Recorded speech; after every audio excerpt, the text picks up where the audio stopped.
Good morning, everybody. BDL44 coming at you with another video. All right, I want to give y'all some playoff thoughts as I promised I would last night. I said I'd give you a few more. Here are some.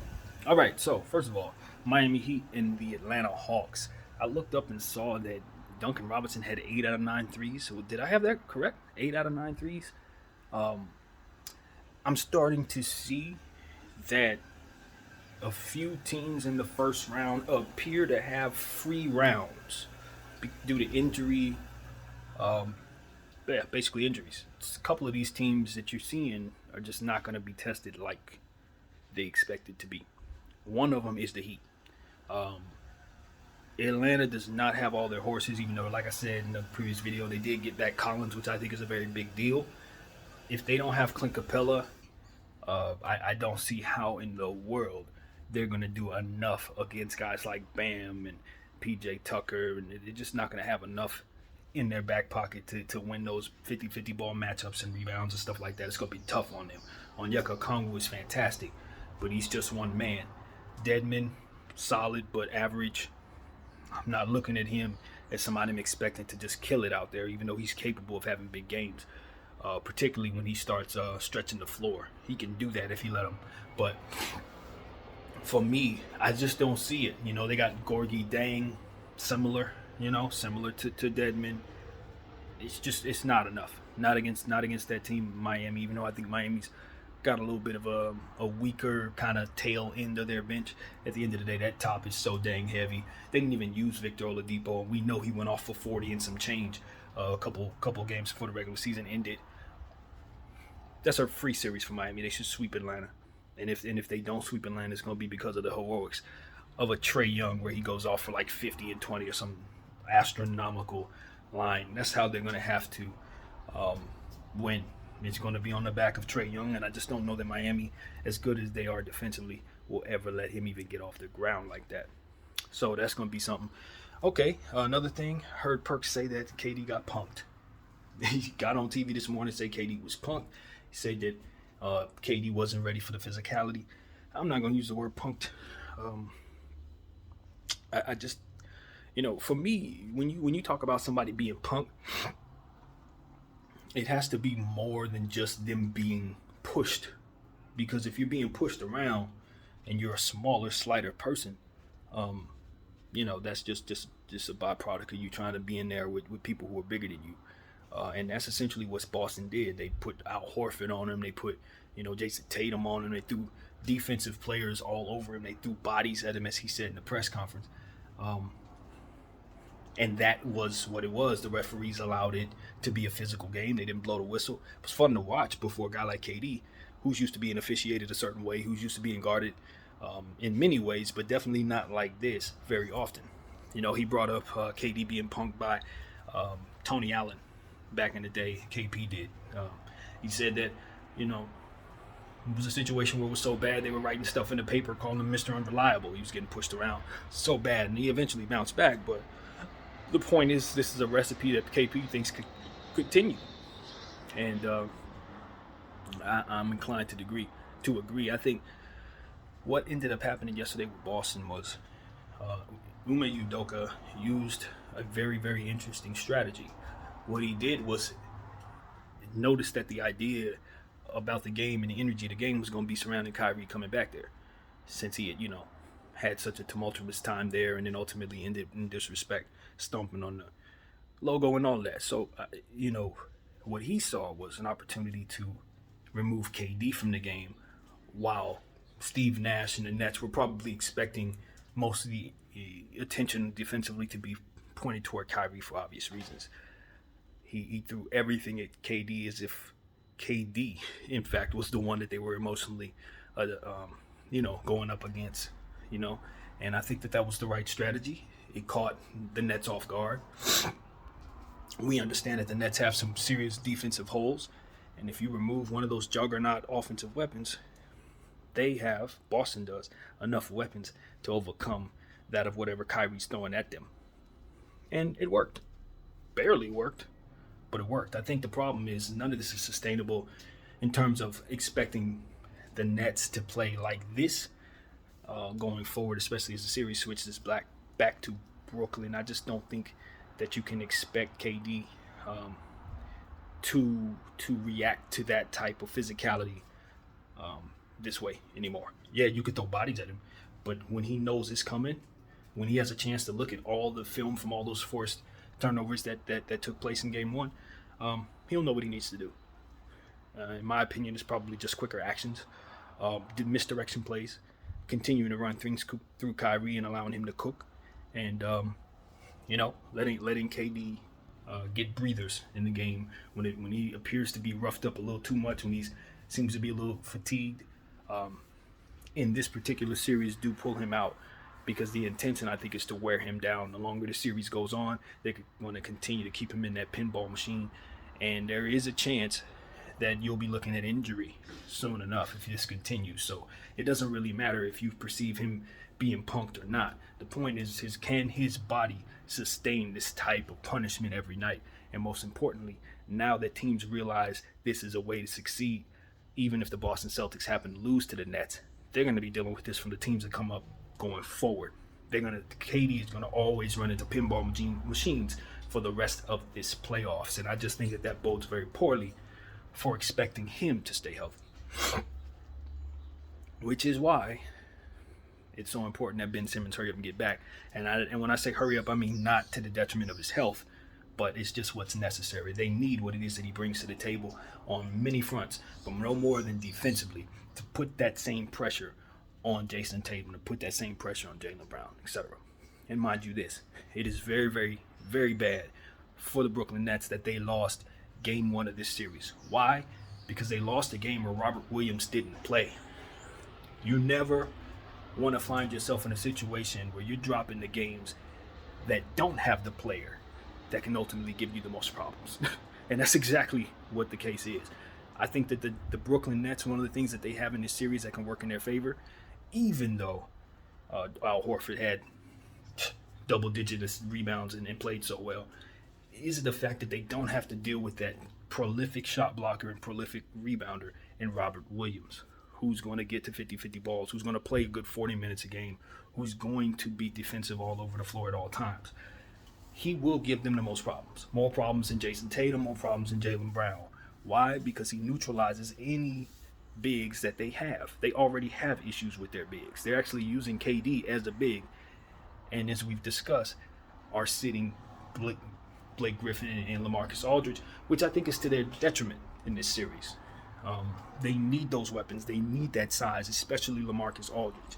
You're going to have to play him in this series, Steve Nash. You're not going to win it if you don't. You don't have enough bigs, especially since Robert Williams is expected to come back at some point in this series. And the fact that you lost a game he wasn't in does not bode well for you in this series, Brooklyn. Not at all. So that's what I want to say there. All right, let's move on from there. The next series I want to talk about is the one that we watched last night with the Phoenix Suns and the Pelicans, because I don't think there's much to see there, honestly. I just think the Pelicans are very outclassed. Even if they make certain adjustments, they're still going to be outclassed. The fact of the matter is, they have zero answer for DeAndre Ayton and the bigs that the Phoenix Suns put on the floor. And they don't have an answer for Chris Paul. And they don't have an answer for Devin Booker. And they don't have an answer for the team defense that the Phoenix Suns play. You see where this is going? They just don't have it. I mean, when you try to put, Herb Jones on Chris Paul abuses him. Herb Jones is a fantastic defender, but you don't want him chasing around little scientists like Chris Paul. It's never going to work. You got your best defender. Maybe you want to put Alvarado on him. He's going to do the same thing to Alvarado. Alvarado's a fantastic defender, but Chris Paul's a scientist. You're not going to win that way. I don't really know what the answer is. You can't put CJ on him. CJ's not a defender like that. You could try putting BI on him. He's going to abuse BI too. But I do think that your best bet is probably BI. BI is quick enough to trying to keep up with him. And if he's not going to be able to handle things in terms of quickness, his length will make up for it every time. Problem is, BI has other assignments. And how do you guard, who do you throw on the person he's not guarding? How do you handle Mikal Bridges? It's just, the matchups look terrible when you see it in real life. On paper, it looks fine. But if CJ's not going for nearly 40, if BI is not making a massive impact on the defensive end as well as the offensive end, There's it's a very difficult game for them to win. I like Herb Jones, but he's not refined enough offensively yet. He's still a rookie. So relying upon him to play big minutes in a series like this, you have offensive liabilities on the floor when his jump shot isn't falling. Maybe he gets a rebound, maybe he gets a dunk here and there, but he's going to miss a lot of shots. And, that was the issue with Herb Jones owning him in fantasy this year. It was like, yeah, he can get you a heck of a lot of defensive stats, but he's still a rookie when it comes to his offense. So he might walk away with 5 points, 10 points. That's not enough against Phoenix. You have to be able to score because their bench is going to continue to score. Their defensive players score. You got Cam Johnson playing with offensive confidence and things of that nature. He's shooting. You can totally see Valanciunas having fantastic numbers rebounding the ball.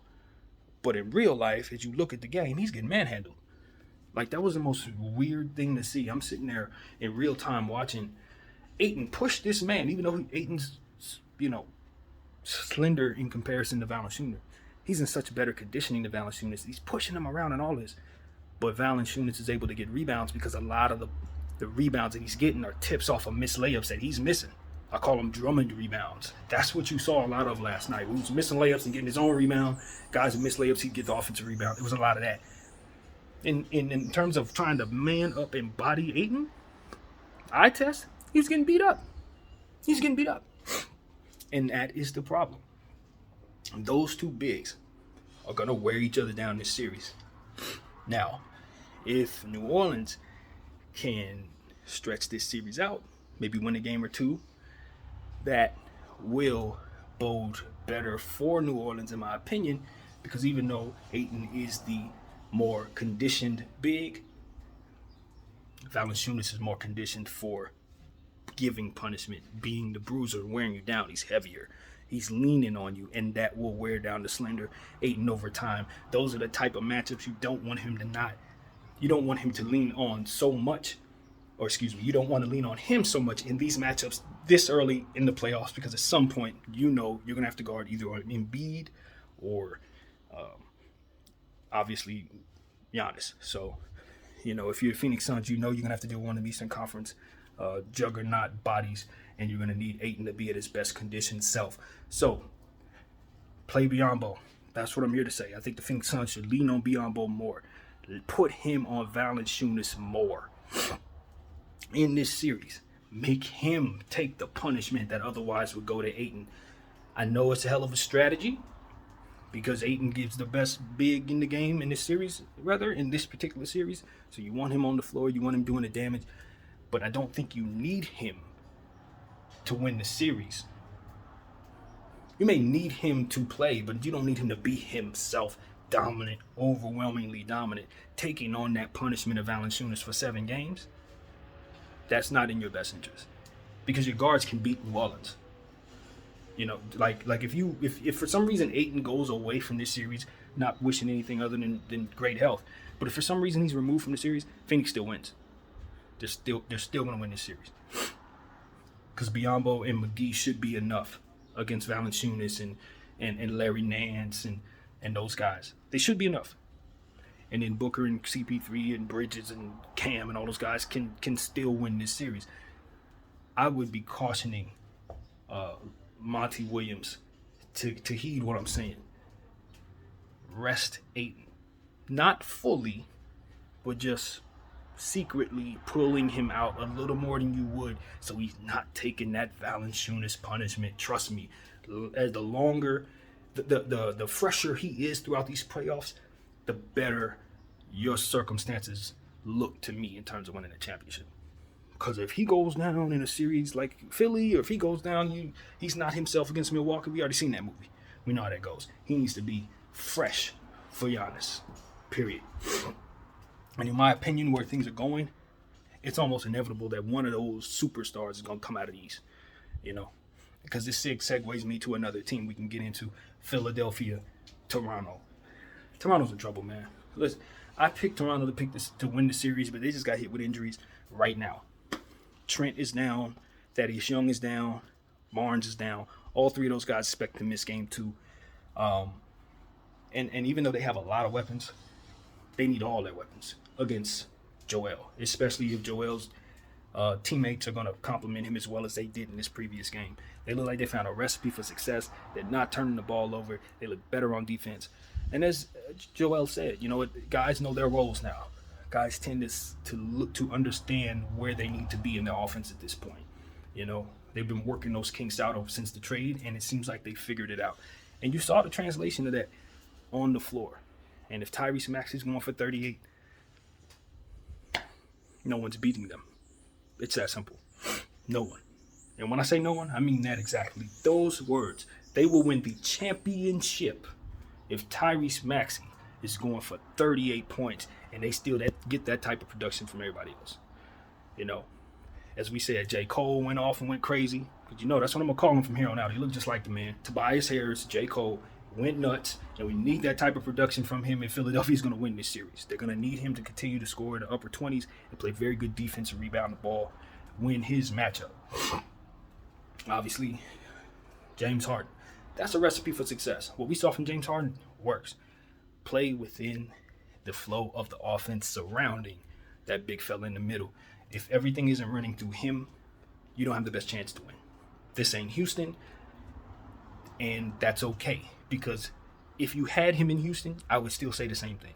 The you back then who could go off for the big numbers or whatever, his best opportunity to win a championship would be to run things through Joel Embiid, just like this little bit of lesser version of James Harden. It's just the same. Doesn't matter. I would tell prime Kobe to run things through Joel Embiid because it's that real. When you have a player like that, it goes through him, inside out. That's the only way it should be. He's too damn talented not to touch the ball on every single possession he's on the floor. Period. Too talented, can handle too much. And that's what I've come to understand. My understanding of Philly is increased when you see Joel Embiid actually play as much, you know what I mean, as Philadelphia fans. I'm sure they have more confidence in their team than I would have going into this series. But now I'm getting a chance to really look at him. He's unstoppable. He's absolutely unstoppable. There's not a defensive scheme, not a soul in the world, not a double team or a triple team that should be able to stop him if he's willful. The only thing that can really stop Joel Embiid is foul trouble. And he knows it. That's the thing. He knows that. So, you know, I'm curious to see if he can just take this free series, right? Because that's what it is. They're going to run past Toronto because Toronto's depleted in injuries. Take the free series and then go into the next series and see what happens there. Because that's really what it is. Just as I said, Utah is in the same boat. You know, Luka Doncic to start the series, I don't think they're going to have enough to come back. Even if Luka comes and say play in 3-4, game 5, it's too late. They needed him now. They needed to start the series off right, and they're going to need him in game 2, for which I don't think he's going to play. So, as far as I'm concerned, Dallas is out of here. They may get a game. You know, I may give Dinwiddie and Brunson and Finney-Smith. I like those guys a lot. I'll give them a game, but Utah should win this series. That's a free series for Utah, and then Utah is going to get knocked off by Phoenix in the second round. So we already know how the West is about to go. That's inevitable. So it's kind of one of those things where it's like, that's what I'm saying. Certain teams just get a free series, and others don't. Memphis, they get their hands full with Minnesota. You got a weird dynamic in Minnesota, as I mentioned. The leader is Patrick Beverley, and he's going to carry the talent behind him, and that's a dangerous thing because those guys are talented as hell. You see what I'm saying? They just needed a leader. They were hoping Jimmy Butler would be that, but Jimmy wasn't the right type of personality. This guy, Patrick, he appears to be. So, and I'll tell you this about the Minnesota Timberwolves. I'm not making any assumptions, but if they're able to do the impossible and somehow win the series, you could argue they've already seen the most difficult opponent they're going to see, depending on how things go. Obviously, Phoenix, I think, is a better team than Memphis, but, you know, it's one of those situations where it's like, you come into this situation, you meet up with Memphis, and you knock them off. That tells us right now that you could probably beat just about anybody. So, Minnesota should feel very good about themselves. I still think Memphis wins the series, but Memphis is going to have to do some things that they did not do. And one of those things is match the intensity of Patrick Beverley. And if you don't match that, coupled with guarding the three-point line, for which they did not do in Game 1, they're getting knocked off. It's not out of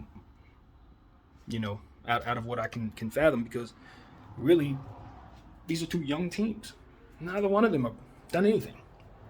And it's like Memphis has had such a phenomenal season that you almost forget that they haven't proven anything. But they have never proved anything. That you've never seen them in this situation. And I could argue they don't have a Patrick Beverley. Like, and I think that kind of may be what they end up running into is in terms of this. They had Patrick Beverley. They thought they couldn't use him. They traded him to Minnesota, where they thought, was basically basketball Siberia. And now he's coming back to bite them in the backside, just like he did the Clippers, in order to get himself in a situation. I mean, if you can't tell, the Minnesota Timberwolves are in the middle of a story that's being worked out. So do I think they're going to be the Cinderella team of these playoffs? I'm not going to say that, because I do think Memphis wins the series. But it's set up that way. It's set up that way for real. And when you look at Steven Adams and how poorly he played in that first game, and you look at Karl Towns and how fired up he looks and how good his conditioning is at this point, I mean, Jaren Jackson's going to have to play. He gonna have to check Karl Towns. If Steven Adams is going to start looking like he's slowing down, that doesn't bode well for Memphis. They're going to need more out of Baines. They're going to need a lot out of Brooks, et cetera, et cetera. So, yeah, Ja Morant's going to be Ja Morant. But the thing about Ja is now he's got to be hounded by Pat pretty much all series, and that will affect him, being that this is his first experience in this situation. So they lost the first game at home, a team with no playoff experience, going back to Minnesota. Now they don't have home court advantage.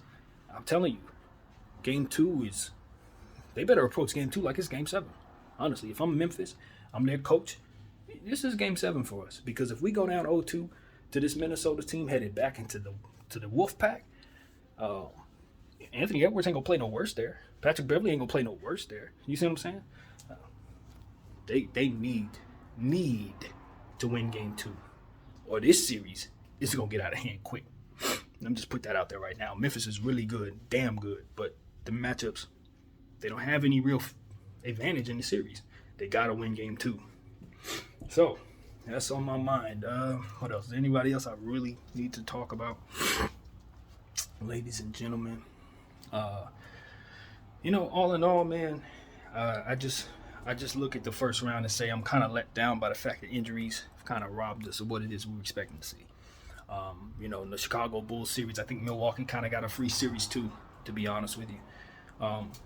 Chicago's a nice team, but they don't have the athlete to stay in front of Giannis. He's going to score 150 points in 2-3 games. Watch, it's going to be ridiculous because they just don't have anybody, They're just not there. Patrick Williams a couple years away from being viable enough to do that.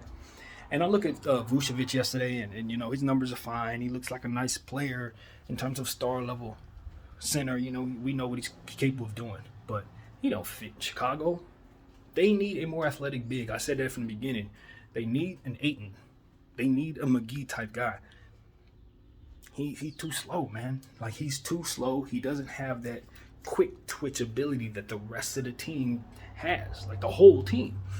A bunch of guards and ball handlers and people who do a lot of different things. They need a Robert Williams type of center.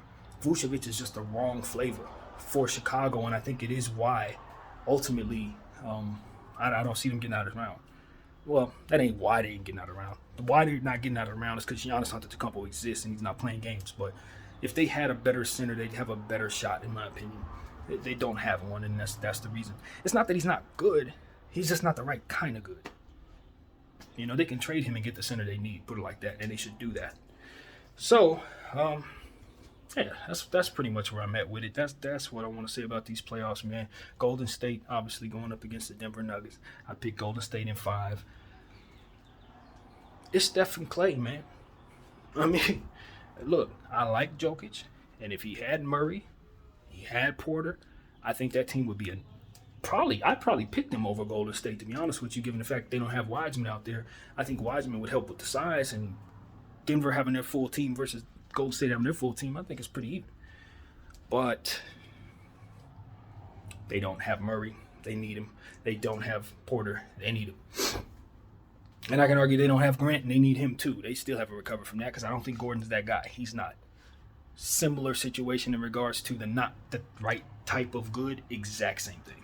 Gordon is not the right type of good. He's good, and they could trade Gordon for the guy they need, but he ain't the right type of good for the Denver Nuggets.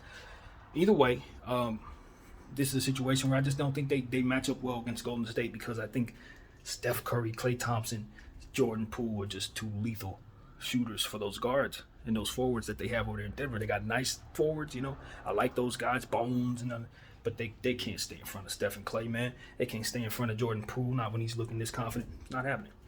And so I gave him a game out of respect. But I just think reality is going to set in real quickly that the Splash Brothers are literally back. We haven't seen them in a couple years, so a lot of people have forgotten exactly what that actually means, but I have not. No, I haven't. Denver's going home. Just putting it out there. In 5, I'm staying with that. They might be able to get it to 6. If Jamal Murray comes back, they might be able to get to 7. But they're still going home because that's Steph and Klay, and it's playoff time. The end.